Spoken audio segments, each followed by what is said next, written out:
¿Qué tal? Ahora vamos a tocar un tema también importante, como todos los que hemos hablado, también por quien nos acompaña en esta entrevista, en esta plática más que entrevista, y vamos a hablar sobre la norma imperfecta. ¿Qué ha pasado en estas últimas 2 décadas? Que ha sido una evolución y hoy vamos a concluir con una de las facultades de la autoridad, específicamente las revisiones electrónicas. Y bien, no se despegue, que comenzamos.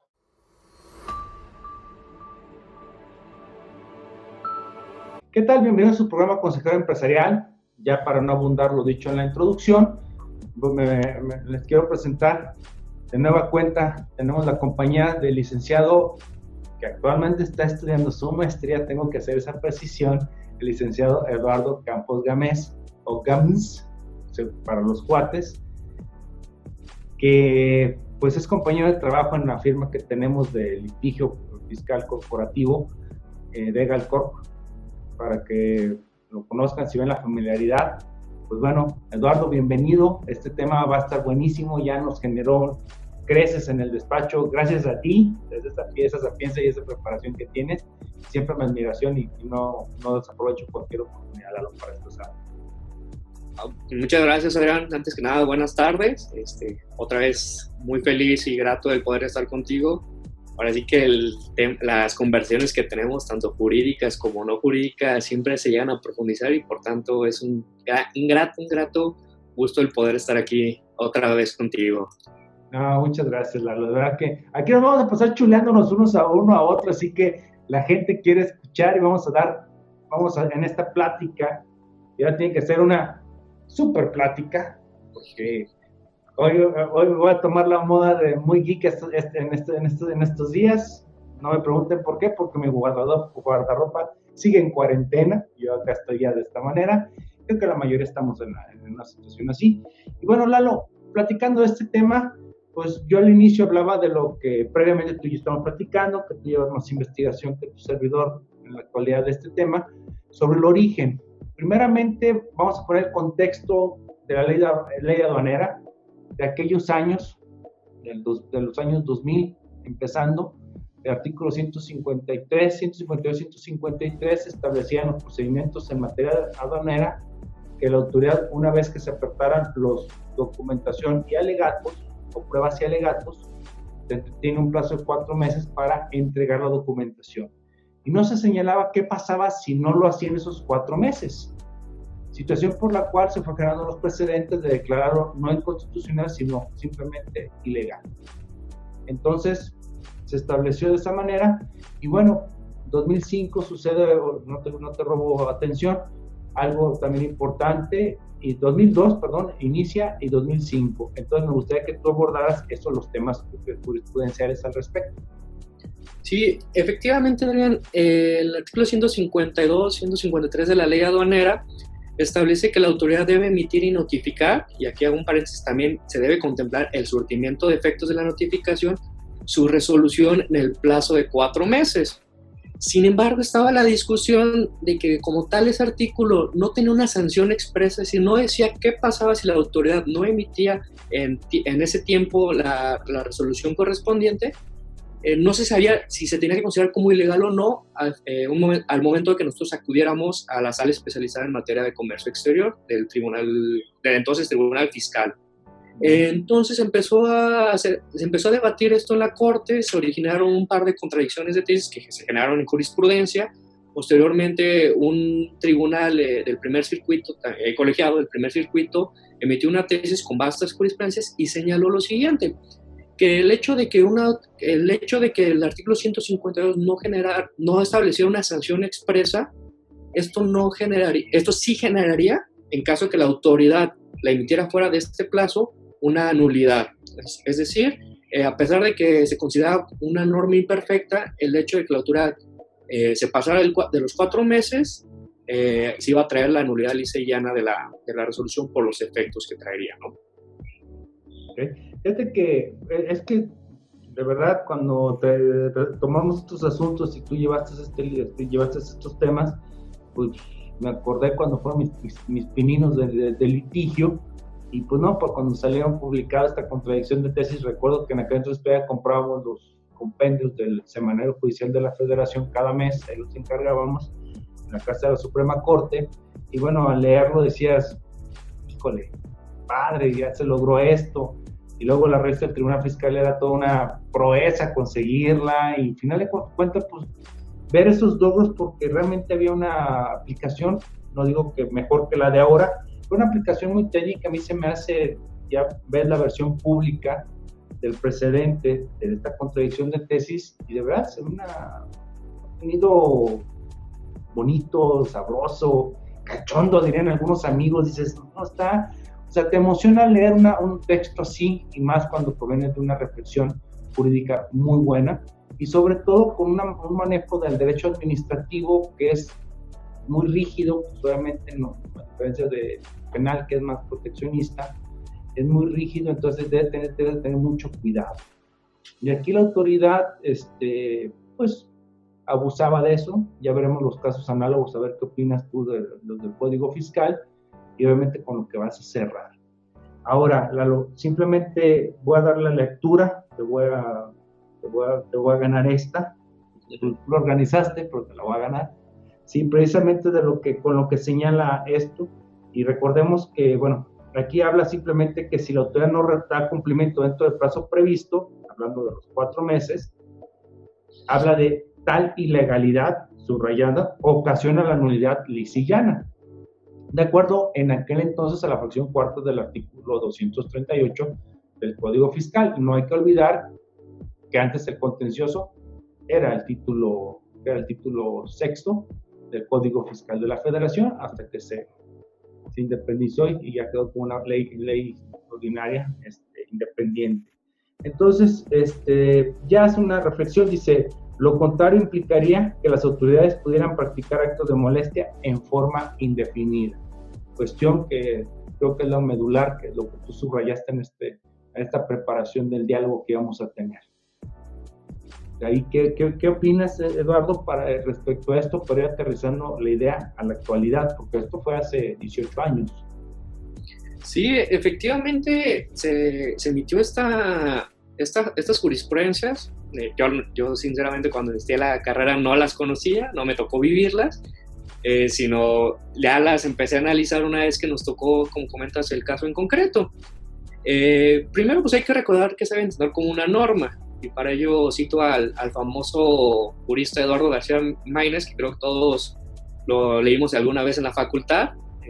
Me acuerdo de ese libro grandote verde, tediosísimo, aburridísimo, pero bueno, al final de cuentas contenía varios principios básicos en derecho, ¿no? Y prácticamente, sintetizando, la norma es un principio jurídico, una regla jurídica que busca regular el comportamiento de una sociedad, entendiendo la sociedad que está compuesta por gobernantes y por gobernados.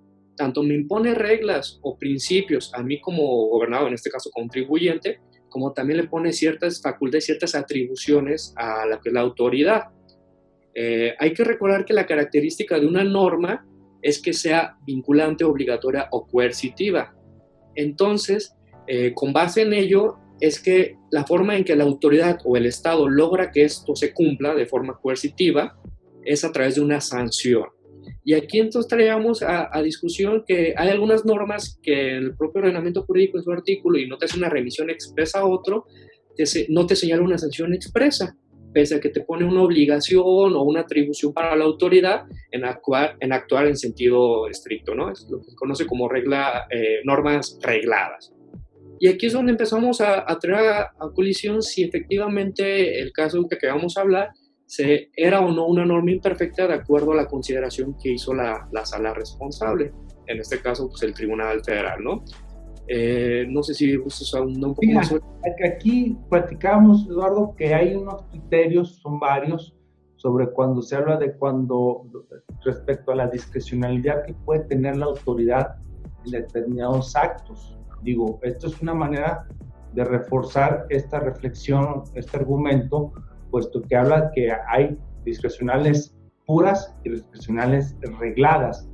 Y en este caso, pues bueno, es una cuestión de funcionamiento de la autoridad o de la función pública que no puede detenerse y tiene que tener determinadas atribuciones para que la inacción o la falta de localización de una persona impida que sigan avanzando los procedimientos administrativos. Por eso puede tener esa discrecionalidad de acuerdo a las conductas, pero si establece reglas, y aunque pareciera la palabra a discreción de la autoridad, si cumple con esto el contribuyente, hace esto, ok, pero ya está diciendo unos requisitos. Si los cumple el contribuyente, ya se vuelve una facultad discrecional reglada, que de esa manera podemos ir cubriendo más este argumento de la norma regulada o reglada. Eso es lo que quisiera agregar, porque hace tiempo me tocó llevar un asunto con esto, porque hablábamos, era la discusión de la discrecionalidad de la autoridad. Efectivamente, aparte este tema va muy ligado con lo que es el principio de legalidad contemplado en el artículo 16 constitucional. Y el propio Poder Judicial, y un principio básico de derecho, es que la autoridad solo puede hacer lo que la ley le permite. Entonces, si el legislador al momento de crear un artículo, hacer un artículo y pone de forma específica un acto arreglado, por algo lo hizo. Entonces, por algo la autoridad lo tiene que respetar y sus atribuciones van a estar íntimamente relacionados a lo que dijo el legislador. Se le pone como un principio de legalidad, una atribución temporal, en este caso cuando dicen lo acota a un plazo en específico, que fue el tema de la discusión de la contradicción de tesis en materia aduanera del 152. Sí, fíjate que ahorita que hablas del principio de legalidad y de la intención del legislador, ahorita que ando retomando algunas lecturas, se me viene a la mente, pues el artículo, me puedo equivocar porque ahorita me lo prendiste con el comentario, creo que es el artículo 1858 del Código Civil Federal, que habla de la ley suprema en los contratos, que es la voluntad de las partes. Pero si las palabras parecen ir en contra de la intención de las partes, prevalecerá esta última para resolver una controversia o algún vacío contractual. Entonces, digo, lo estoy parafraseando. Entonces, aquí es igual, o sea, hay que tomar en consideración mucho lo que quiere ser, cuál es el destino de la norma, la teleología, cuál es el fin y el para qué de la norma, para poder saber, o sea, del que nomás se señale para que la desahogue en 4 meses, pues por algo puso 4 meses, no nomás para que, pues de adorno, pues no puso sanción, pues que a todo dar, pues ya la hice, ¿sí? O sea, es lo que quisiera decir como un caso análogo, viendo desde el punto de vista civil, de que no puede haber indefinidad, y me refiero no tanto en cuestión temporal, sino en alcances. No puede haber nada indefinido, hay que buscar reglas generales. Sí, efectivamente, como que estaba resaltando, el hecho, la característica de la norma es un tema coercitivo y es un tema que se va a cumplir con una sanción. Entonces, esté o no esté la sanción de forma expresa, con base en el artículo 16 constitucional, el famoso principio de legalidad, pues nos da pauta a hacer este razonamiento y pues como dice, la intencionalidad del legislador fue acotar ciertos actos, a los actos reglados, para que la autoridad no fuera a actuar de forma arbitraria, caprichosa e indefinida. No se traduciría a un acto de molestia indefinido en perjuicio del gobernado. Ok, y bueno, ya por ir aterrizando, vamos a ir aterrizando porque no quiero que el tiempo nos gane, porque hay un tema análogo que cuando te lo ponga, yo sé que vas a mencionar algunas tesis o algunas reflexiones que ya hay al respecto. Por ahorita vamos a irnos enfocando entonces al tema principal, que fue el caso que estamos tratando, del cual pues sacaste la información, obviamente sin mencionar partes, pero sí. Vamos a hablar entonces de la revisión electrónica. ¿Cuál es esa falla? ¿Qué es lo que... Bueno, primero es un pequeño preámbulo de cuál es la revisión electrónica.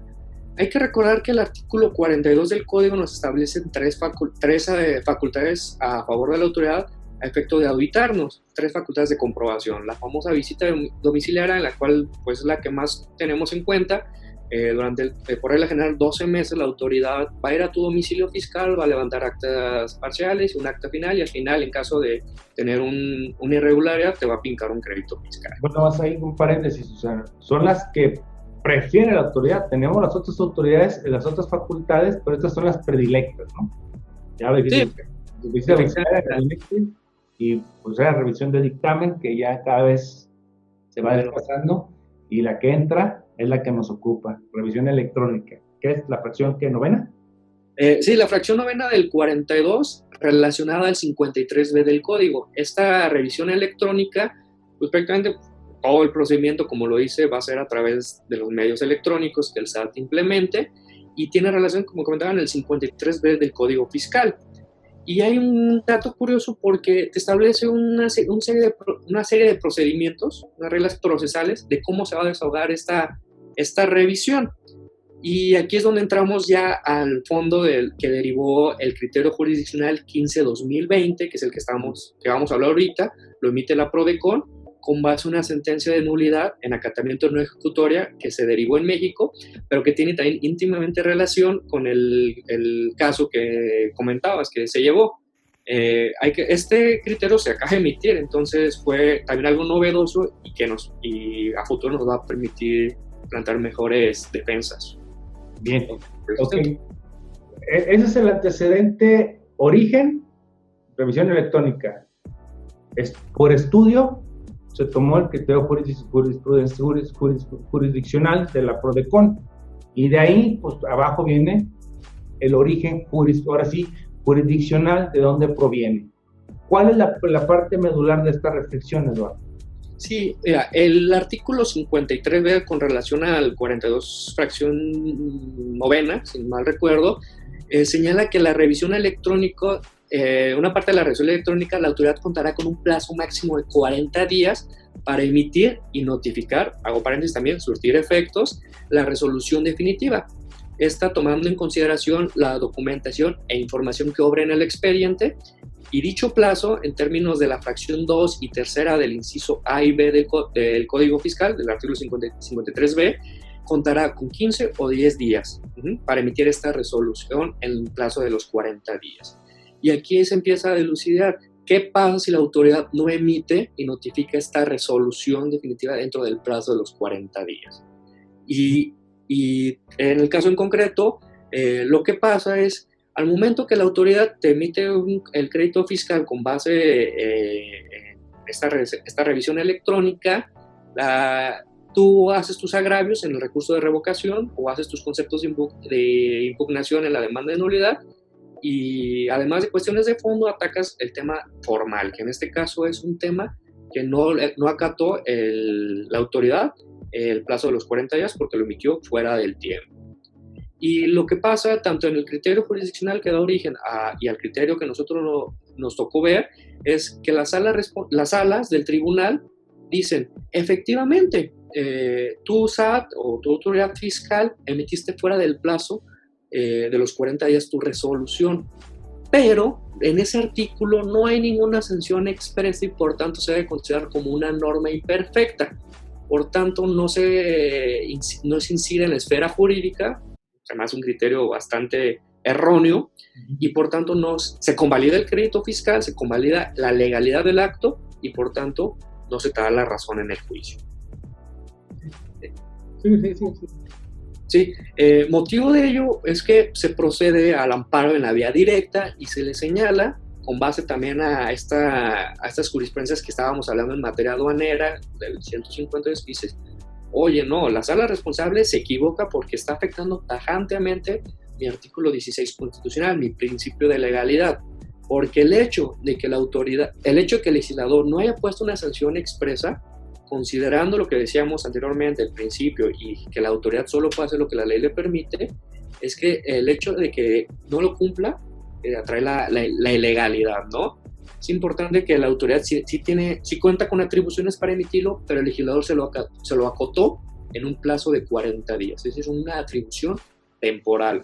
Entonces, si tú no actúas con esto, acatando este tema, se tiene que provocar la ilegalidad del acto administrativo. Y es a partir de ello que la revisión se emite este criterio jurisdiccional. Ese es el razonamiento y es el por qué se da origen a este criterio, que bueno, hay que recordar que pues un tema de forma, pero que nos permite los efectos de una nulidad lisa y llana. Así es, ya dependerá muchas veces la manera que pueda cumplimentarse el acto, porque hay actos que son, que no tenemos un DeLorean y no tenemos un amigo que sea un doctor, llamado Ernest Melbrown, para poder viajar en el tiempo, para poderlo complementar, como hay ocasiones que hay una imposibilidad material. Pero bueno, dejando a un lado, hay un tema después que se debe tener por cuidado, y no tanto por decir, por este lado pues se le puede ganar la autoridad. Esto es un mensaje para que se hagan las cosas como se deben. O sea, siempre pregonamos, hay que pagar, y hay que pagar bien los impuestos. Uno de los servicios que tenemos en la firma, pues tú lo sabes, que es el Tax Compliance, precisamente la integración de protocolos para cuidar a través de los consejos. No es coronato, sí, normal. No, ya tenemos uno prometido, tengo mi sanitizante. En aislamiento. Sí, aislamiento, me hicieron ahorita aquí en el salón. Bueno, entonces, aquí el tema, Eduardo, de que la autoridad, este tipo de mensajes, como resaltabas mucho, y el surte efectos. No, esto no es una cuestión más que de repente que cuenten bien, digo, no, tú manéjalo, pero pues hasta un punto que no quede como una recomendación, sino simplemente es una visión para que el autoridad tenga más cuidado. Y si se descuida, pues así como cuando hacemos malas cosas, pagamos las consecuencias. Sí, efectivamente, algo que se argumentó en su momento es que este plazo de 40 días se considera como una caducidad especial en caso de que no se acate en ese tiempo, es decir, hay un plazo perentorio. Y como dices, no, por regla general, o la mayoría de las veces, la autoridad no se va a equivocar en el cómputo de los plazos. Son casos extraordinarios, casos que si tú analizas al momento de defenderte, ves esa posibilidad o ese vicio formal que ahí en su momento escuché un abogado que decía forma-fondo, es una forma, pero trae los efectos de un tema o un argumento de fondo, pues hay que hacerlo valer, ¿no? Creo que como abogados el buscar siempre el cumplimiento de la exacta ley, hay que recordar que en materia administrativa se aplica de forma estricta, pues tenemos que también ver la forma de defendernos.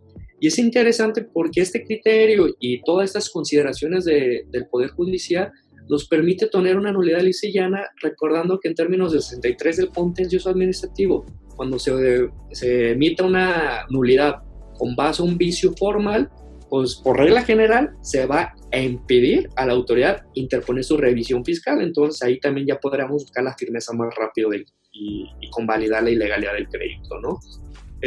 Como comentas, es importante primero pagar tus impuestos, no hay que jugárnoslas a ver si la autoridad se equivoca o no, porque es desgastante, 2-3 años duran estos juicios, se hacen costosos los honorarios de los abogados, el tema de garantizar ante la autoridad y pues las complicaciones y a veces hasta los malos ratos por los criterios que a lo mejor la autoridad toma, ¿no? Sí, definitivamente, aquí lo recomendable es evitarlo. Y bueno, si estamos en el litigio, tú lo que tienes una agudeza en observar las cosas, y pues en este caso fue extraordinario, y pues solamente unos ojos extraordinarios pueden haberlo visto, decir, está fuera de plazo, que fue otro de los agravios y en su momento conceptos de impugnación previos que hiciste valer. De verdad, pues bueno, Lalo, para mí esto es algo interesante. No sé, traes ahí, te traes el control de tiempo. ¿Cómo vamos ahorita de tiempo? Pues yo creo que por el tiempo, para dar al final cuenta las reflexiones y pues los comentarios finales. Sí, porque, bueno, mira, porque yo siempre he estado, trabajamos ya de donde mismo y tenemos años de conocernos, Lalo, pero por decirlo, cuando pasan las visitas domiciliarias, o sea, ahí yo creo que la parte más divertida de fiscalista es enfrentar no para el contribuyente definitivamente, pero es una parte de contacto, de lucha que te quieren sacar en las pláticas, bueno, cuando te dan información de los hechos o omisiones, hay matices del contacto y de emociones que a veces que hacen un poquito más padre las visitas. Digo, técnicamente no le deseo, no le deseo a nadie algo así, que lo viva. Yo lo viví 5 veces en persona, su servidor, gracias a mi padre que me dio de alta, pues, digo, el trato que lo oiga se va a reír, pero pues sus auditorías me tocaron y fue donde entendí lo que era entendí lo que era una auditoría, y haciendo como contador, pues aprendí esa parte. Pero bueno, el artículo 46A del Código Fiscal de la Federación refiere la parte conclusiva de lo que viene siendo la visita domiciliaria. Y ahí también te establece cuánto va a durar, pues 12 meses, hablando de la regla general, que iniciará a partir de la entrega de la orden y hasta la notificación del acta final. ¿Qué pasa si en ese inter no se entrega? Pues ya el penúltimo y último párrafo del 46A te establece de manera parafraseada que la orden de visita no tendrá efectos y todo lo derivado de ella, más o menos, es lo parafraseado.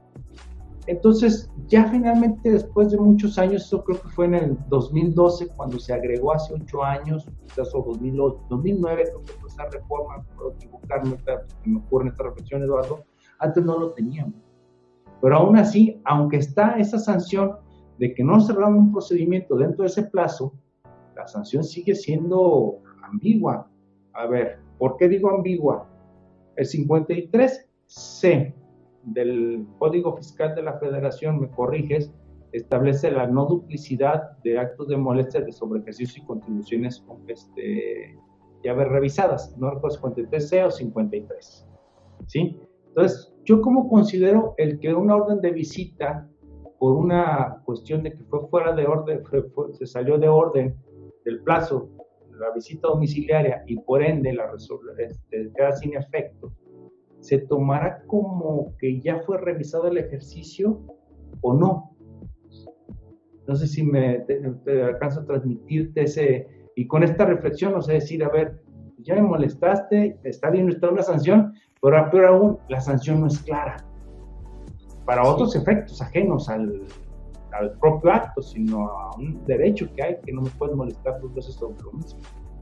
Sí, efectivamente hay que revisar a detalle, como dices, el caso, ver qué es lo que ha surgido en criterios del Poder Judicial y sobre todo, como comentas, se puede atrever a un doble acto de molestia que pues está totalmente prohibido tanto por la Constitución, en el marco del 23 constitucional, y también por la disposición expresa del 53C del Código.